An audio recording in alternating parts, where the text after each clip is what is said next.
आप देख रहे हैं इंडिया न्यूज हरियाणा। मैं आपके साथ तरन्नुम जहान शेख। बुलेटिन की शुरुआत करेंगे फटाफट अंदाज में। देश में कोरोना मामलों में लगातार गिरावट दर्ज की जा रही है। 24 घंटे में 1,32,000 से भी ज्यादा केसेस सामने आए। 3,207 मरीजों की मौत हो गई। दूसरी लहर के बीच अब देश में एक्टिव केसेस 17 लाख से भी ज्यादा। कोरोना मरीजों के ठीक होने की रिकवरी रेट में बढ़ोतरी देखी जा रही है। 24 घंटे में 2,31,000 मरीज रिकवर हुए। महाराष्ट्र में कोरोना के केस लगातार कम हो रहे। एक दिन में महाराष्ट्र में कोरोना के 14,123 नए मरीज सामने आए, जबकि 35,000 कोविड मरीज ठीक हो चुके हैं। 800 से भी ज्यादा मरीजों की जान चली गई। दिल्ली में 24 घंटे में 623 से भी ज्यादा केसेस सामने आए। 62 मरीजों ने दम तोड़ दिया। दिल्ली में अब 10,000 से भी ज्यादा एक्टिव केसेस हैं।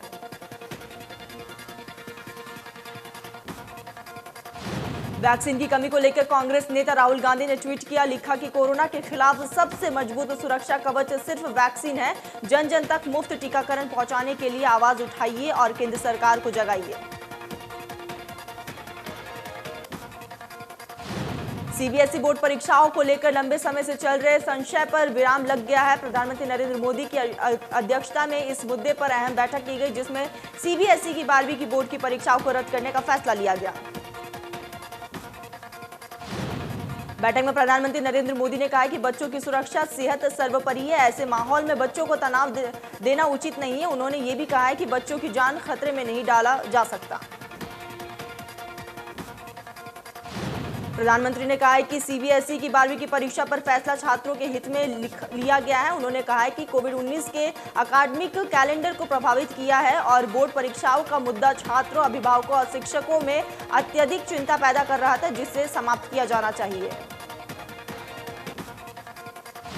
पीएम ने कहा है कि सभी हितधारकों को छात्रों के प्रति संवेदनशील दिखाने की जरूरत है। पीएम ने अधिकारियों को यह सुनिश्चित करने का निर्देश दिया कि परिणाम अच्छे तरह से परिभाषित मानदंडों के अनुसार निष्पक्ष और समयबद्ध तरीके से तैयार किए जाएं। पीएम ने कहा है कि ऐसे माहौल में छात्रों के स्वास्थ्य को लेकर छात्र, अभिभावकों और शिक्षा स्वाभिभाविक रूप से चिंतित है। पीएम ने कहा है कि ऐसे तनावपूर्ण स्थिति में छात्रों को परीक्षा में बैठने के लिए मजबूर नहीं किया जाना। सीबीएसई बोर्ड की परीक्षा रद्द करने के बाद हरियाणा के शिक्षा मंत्री कंवरपाल गुर्जर ने कहा कि हरियाणा शिक्षा बोर्ड भी 12वीं की परीक्षा रद्द करेगा। हरियाणा शिक्षा बोर्ड की ओर से ये विकल्प रहेगा कि अगर कोई बच्चा एग्जाम देना चाहता है तो वो 12वीं की बोर्ड का एग्जाम दे सकता है। शिक्षा मंत्री ने कहा कि प्रधानमंत्री ने 12वीं की परीक्षा रद्द करने की जो घोषणा की है वो पूरे देश में लागू होगी। कोरोना की स्थिति और बच्चों के स्वास्थ्य की चिंता करते हुए ये फैसला लिया गया। कंवरपाल गुर्जर ने कहा है कि आगे बैठक करके फैसला लिया जाएगा कि बच्चों को प्रमोट किस फॉर्मूले के तहत करना है। बच्चों को चिंतित होने की जरूरत नहीं है। ऐसा फैसला लिया जाएगा जिससे बच्चों को किसी तरह का नुकसान ना हो।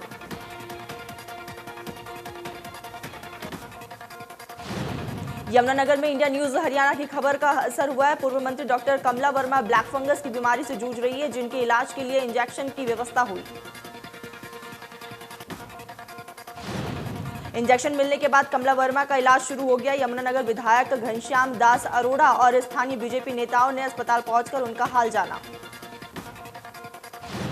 विधायक घनश्याम दास अरोड़ा ने कहा है कि मुख्यमंत्री, स्वास्थ्य मंत्री और प्रदेश अध्यक्ष के प्रयास के बाद इंजेक्शन मिला। ईश्वर से कामना करती हूं कि वो जल्द से जल्द स्वस्थ हो जाएं। डीसी मुकुल कुमार ने कहा कि ब्लैक फंगस को लेकर उच्च अधिकारियों के संपर्क में। अगर आगे भी इसी तरह का कोई ब्लैक फंगस का मामला आता है तो ऐसे में तत्परता से उसे भी इंजेक्शन उपलब्ध कराया जाएगा।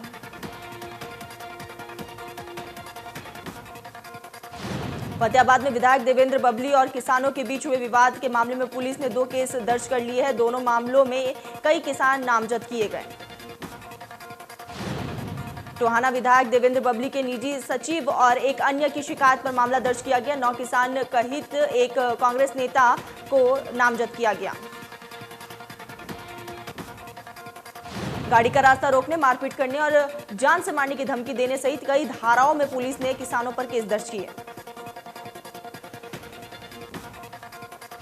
टोहाना विधायक देवेंद्र सिंह बबली पर किसानों ने गाली गलौज करने का आरोप लगाते हुए चेतावनी दी कि अगर विधायक जल्द से जल्द माफी नहीं मांगेंगे तो किसान टोहाना, हिसार और चंडीगढ़ रोड को जाम कर देंगे। वैक्सीनेशन कैंप का उद्घाटन करने पहुंचे विधायक देवेंद्र बबली की कार पर किसानों ने हमला कर दिया। इस दौरान बबली की कार की शीशी भी टूट गई। किसानों के हमले को लेकर बबली ने कहा कि कानून व्यवस्था बनाए रखने की जिम्मेदारी डिप्टी सीएम की है। किसानों ने उनकी निजी सचिव पर भी हमला किया। कांग्रेस नेता किरण चौधरी ने ट्वीट कर सरकार पर निशाना साधा। लिखा कि देश चलाने और मुंह चलाने में बहुत फर्क होता है। महंगाई अर्श पर है और अर्थव्यवस्था फर्श पर। लॉकडाउन के बाद अब महंगाई ने आमजन की हालत खस्ता कर दी है। लोगों का कहना है कि तेल महंगा होता है तो इसका असर मार्केट की लगभग हर चीज पर पड़ता है। ग्राहकों का कहना है कि खाने की चीजों के दाम सरकार तेजी से बढ़ा रही है। दूध, दाल, चावल, सब्जी, फल, तेल कीमतें मानो आसमान छू रही हैं। दुकानदारों को बढ़ती महंगाई पर कहना है कि स्टॉक भंडार का माल नहीं बिका तो बैंक और बाकियों का ब्याज चुकाना पड़ता है। ऐसे में दुकानदार मुनाफे के बदले कर्ज में डूब रहे हैं।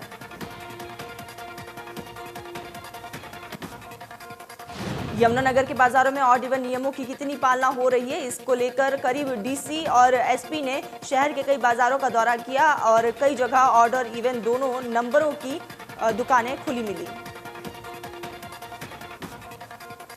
डीसी और एसपी ने नियमों का उल्लंघन कर रहे दुकानदारों को समझाया और चेताया। कहा कि नियमों को लेकर किसी तरह की कोई कंफ्यूजन ना रखें। जो भी नियमों का उल्लंघन करेगा उसके खिलाफ कार्रवाई की जाएगी। एसपी ने बताया कि कोरोना की पहली और दूसरी लहर में अब तक मास्क के 50,000 चालान किए जा चुके हैं। नियमों का उल्लंघन करने पर 114 एफआईआर दर्ज की गई।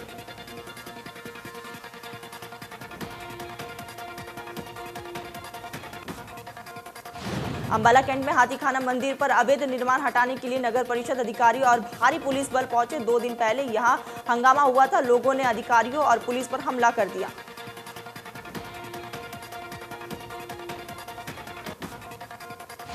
फरीदाबाद और ग्रामीण क्षेत्र में बनाए गए कोविड सेंटर पर काम करने वाले सफाई कर्मचारियों ने सेफ्टी किट न मिलने को लेकर प्रदर्शन किया और खंड अधिकारी को ज्ञापन सौंपा।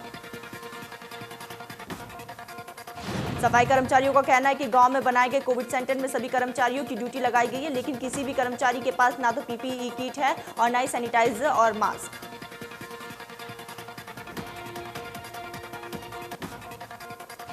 सागर हत्याकांड में आरोपी सुशील कुमार को रोहिणी कोर्ट में पेश किया जाएगा। सुशील ने दिल्ली पुलिस की क्राइम ब्रांच अब 10 दिनों की पूछताछ कर चुकी है।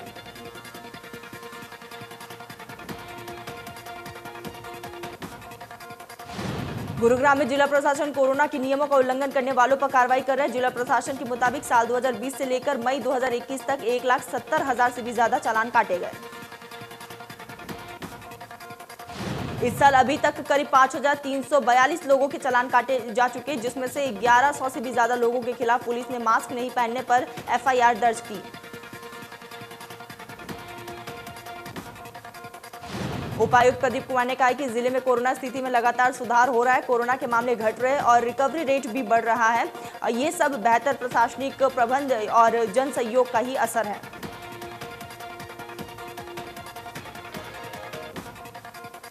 कोरोना की तीसरी लहर के संभावित खतरे को देखते हुए रोहतक पीजीआई मेडिकल ने अपनी तैयारियां शुरू कर दी है। विशेष तौर पर बच्चों के लिए 500 बेड की सुविधाएं होंगी, जिसमें से 100 बेड का पीडियाट्रिक आईसीयू और 40 ऑक्सीजन बेड उपलब्ध रहेंगे।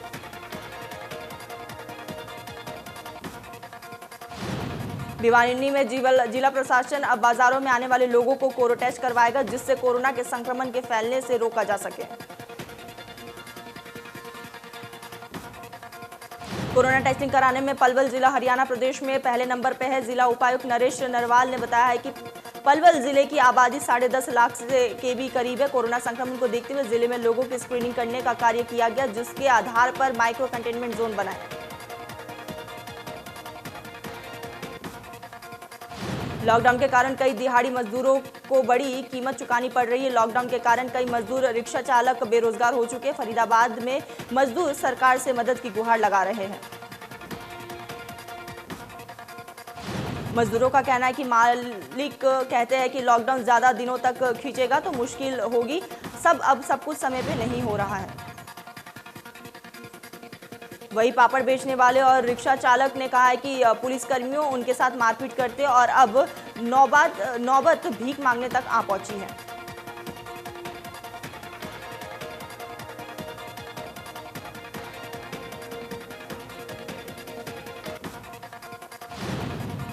खाद्य सुरक्षा विभाग ने मिलावटखोरी के खिलाफ नकेल कसते हुए तेल मिलों की चेकिंग तेज कर दी है। रेवाड़ी में टीम ने 2 मिलों का निरीक्षण कर तेल के सैंपल लिए। टीम सबसे श्री गणेश एम्पो कंपनी पर पहुंची, जहां पर सैंपल लेने के बाद अधिकारियों ने मिल मालिक को साफ सफाई रखने के निर्देश दिए। विभाग के अधिकारी ने कहा कि लाइसेंस को लेकर मिल मालिक को नोटिस जारी किया जाएगा और जो भी विभागीय कार्रवाई होगी वो अमल में लाई जाएगी। फरीदाबाद के सबसे बड़े गांव तिंगवा में लोग जल भराव की समस्या से जूझ रहे। अधिकारियों के लापरवाही का खामियाजा आम जनता को भुगतना पड़ रहा है। जोहाड़ में भरे गंदे पानी को निकालकर मुख्य रास्ते पर छोड़ा जा रहा है, जिसकी वजह से 15 दिन से सड़क पर जल भराव हो गया है। कई बार शिकायत करने के बावजूद भी अधिकारी कोई समाधान नहीं कर पा रहे। सोनीपत में रेलवे अंडर ब्रिज के नीचे 5 फुट से भी अधिक बरसाती पानी भरा हुआ है, जिससे वाहनों का आवागमन और आमजन को काफी परेशानी हो रही है। क्षेत्रवासियों ने बार बार नगर निगम के अधिकारियों से समस्या के समाधान की मांग की, लेकिन अभी तक कोई समाधान नहीं निकल पाया है। कुरुक्षेत्र के पिहोवा की सरस्वती गैस एजेंसी के गैस सिलेंडर में गैस कम निकलने से लोगों ने हंगामा कर दिया। उपभोक्ता ने सिलेंडर के वजन की जांच की तो 2 किलोग्राम गैस कम मिली। शक होने पर बाकी उपभोक्ताओं ने भी सिलेंडर के वजन की जांच की तो उनके सिलेंडर में भी 2 से 4 किलो तक गैस कम पाई गई।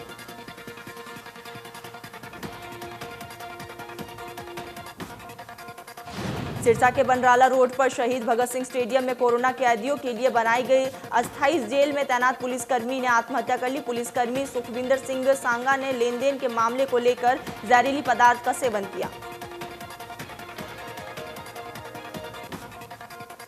चोरागांव में एक तेज रफ्तार डंपर मकान में घुस गया। हादसे में समय परिवार के लोग घर में बैठकर खाना खा रहे थे। गनीमत रही कि परिवार का कोई सदस्य हताहत नहीं हुआ।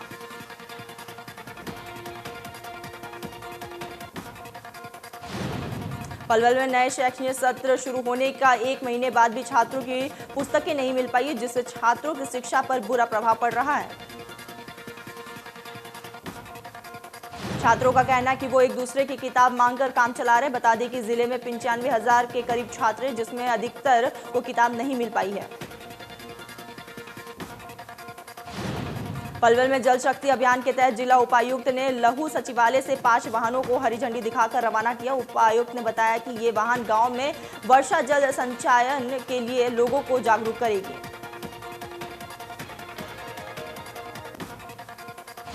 कुरुक्षेत्र गढ़ीरुआना गांव में देर रात शॉर्ट सर्किट से कई जगह आग लग गई। आग लगने से कई गाय, भैंस और बकरियां झुलसकर उनकी मौत हो गई। ग्रामीणों ने बताया कि तेज हवाओं के चलने से तारों में शॉर्ट सर्किट हुआ, जिसके चलते आग लग गई। ग्रामीणों ने मवेशियों की मौत को लेकर सरकार से आर्थिक मदद की मांग की।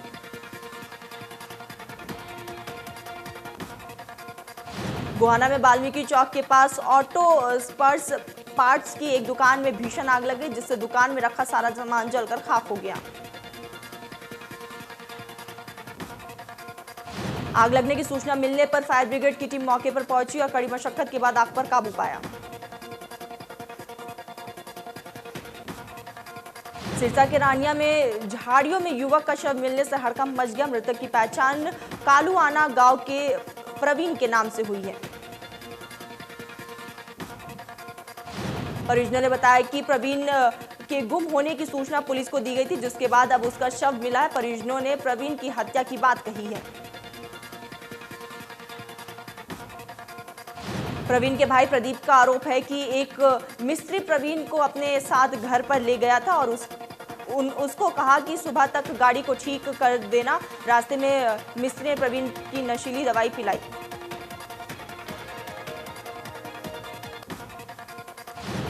गुरुग्राम में बच्चों को हथकड़ी से बांध बेरहमी से पीटे जाने का एक वीडियो सामने आया है। रिटायर्ड पुलिसकर्मी पर बच्चे को हथकड़ी से बांधकर पीटे जाने का आरोप है। खेल खेल में बच्चों की हुई लड़ाई के बाद रिटायर्ड पुलिसकर्मी और उसके परिजनों ने पड़ोस में रहने वाले बच्चे को बेरहमी से पीटा। खंबे से बांध बच्चे की बहन अपने भाई को बचाने के लिए गुहार लगाती रही।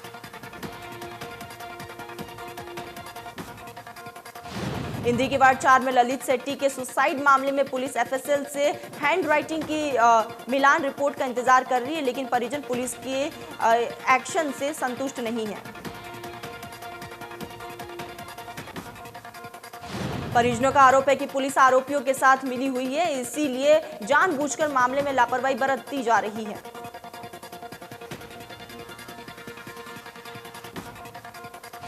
हरियाणा के लाल और मुक्केबाज संजीत ने एशियन बॉक्सिंग चैंपियनशिप में स्वर्ण पदक जीता है। फाइनल में संजीत ने 5 बार एशियन चैंपियन और रियो ओलंपिक में रजत पदक विजेता मुक्केबाज वसीली लेविट को हराया। अमित पंघल ने एशियन बॉक्सिंग चैंपियनशिप में सिल्वर पदक जीता है। खिताब मुकाबले में उन्होंने रियो ओलंपिक स्वर्ण पदक विजेता मुक्केबाज से 3-2 से हरा दिया। हरियाणा के विकास यादव ने भी प्रदेश का नाम रोशन किया है। दुबई में हुई एशियन बॉक्सिंग चैंपियनशिप में कांस्य पदक जीता।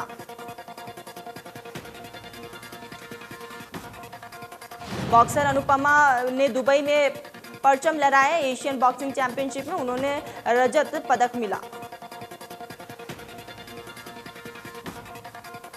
भिवानी की बेटी ने फिर से देश और प्रदेश का नाम रोशन किया। भिवानी की मुक्केबाज पूजा वोरा ने एशियन चैंपियनशिप में गोल्ड मेडल हासिल किया।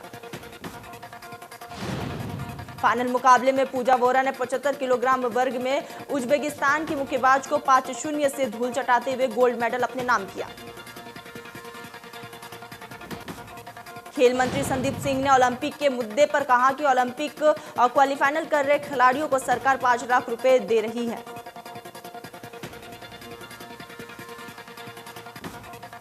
दुबई में आयोजित हुए एशियन बॉक्सिंग चैंपियनशिप से पदक लेकर लौटे भारतीय टीम के हरियाणवी खिलाड़ियों का हरियाणा सरकार ने जोरदार स्वागत किया। इस मौके पर हरियाणा सरकार ने ओएसडी गजेंद्र फोगाट ने फूलमालाओं और बुके देकर खिलाड़ियों का स्वागत किया।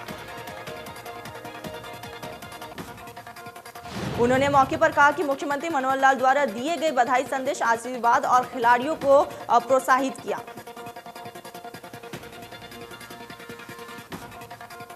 मेजर विभूति ढोंडियाल की पत्नी निकिता कौल ढोंडियाल भारतीय सेना में लेफ्टिनेंट के पद पर शामिल हो गई है। निकिता कौल ढोंडियाल करना की रहने वाली है। बता दें कि 2019 में निकिता के पति मेजर विभूति शंकर ढोंडियाल आतंकियों से लोहा लेते हुए शहीद हो गए थे। सोनीपत में पश्चिमी यमुना नहर में 18 वर्षीय साहिल का 30 घंटे बाद शव बरामद कर लिया गया। अपने 3 दोस्तों के साथ नहर में नहाने के लिए साहिल गया था, जहां वो पानी के बहाव में आ गया। पुलिस ने शव को कब्जे में लेकर सिविल हॉस्पिटल में पोस्टमार्टम के लिए भिजवाया है। पुलिस का कहना है कि 30 घंटे की कड़ी मशक्कत के बाद महलाना गांव के नजदीकी पश्चिमी यमुना नहर से शव को बरामद किया गया। जिला उपायुक्त ने सभी नहर पॉइंट पर नहाने वालों के खिलाफ कार्रवाई और हर नहर पर चेतावनी बोर्ड लगाने और मौके पर पुलिसकर्मियों की हर समस्या में ड्यूटी तैनात का आदेश जारी किया है। धर्मनगरी कुरुक्षेत्र में बीते रात आए आंधी तूफान से तबाही मचाई। किसी की छत पर पेड़ गिरा तो कहीं सोलर पैनल टूट गया है। फैक्ट्रियों के शेड्स भी उड़ गए।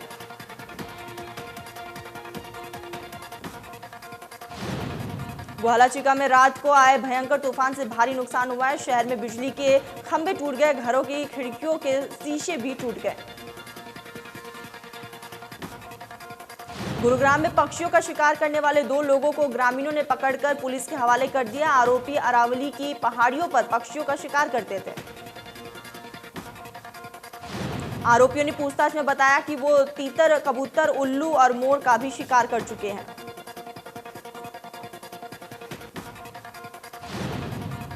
मोनोक्लोनल एंटीबॉडी कॉकटेल का ह्यूमन बॉडी पर ट्रायल शुरू हो गया है। ये दवा कोरोना मरीजों के हालात बिगड़ने से पहले हल्के और मध्य लक्षणों से सुरक्षा प्रदान करती है।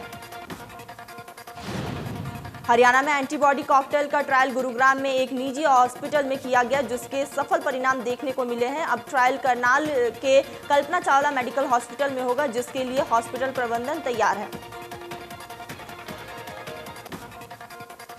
होमवर्क से परेशान कश्मीरी बच्ची की पीएम मोदी से की गई अपील का असर हुआ है। जम्मू कश्मीर के एलजी ने वीडियो के वायरल होने के बाद स्कूली बच्चों पर दबाव कम करने के लिए जम्मू कश्मीर में नीतिगत बदलाव की शुरुआत की। मनोज सिन्हा ने ट्वीट कर लिखा कि स्कूल शिक्षा विभाग ने पहले ही 8वीं तक के बच्चों के लिए रोजाना होने वाली ऑनलाइन क्लासेस को 1.5 घंटे करने का तय किया।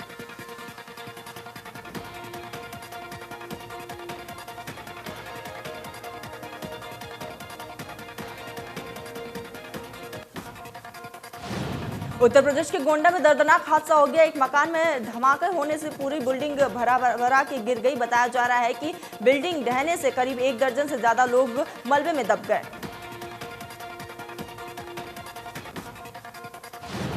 मलबे में दबे लोगों को गांव वालों ने मुश्किल से बाहर निकाला और नवाबगंज पीएचसी भेजा गया, जिसमें से 8 लोगों की मौत हो गई है। 7 लोग बुरी तरह से घायल हैं। मुख्यमंत्री योगी आदित्यनाथ ने गोंडा में गैस सिलेंडर फटने से हुए हादसे पर दुख जताते हुए उच्च अधिकारी को तत्काल मौके पर पहुंचकर राहत और बचाव कार्य पूरा करने का निर्देश दिया।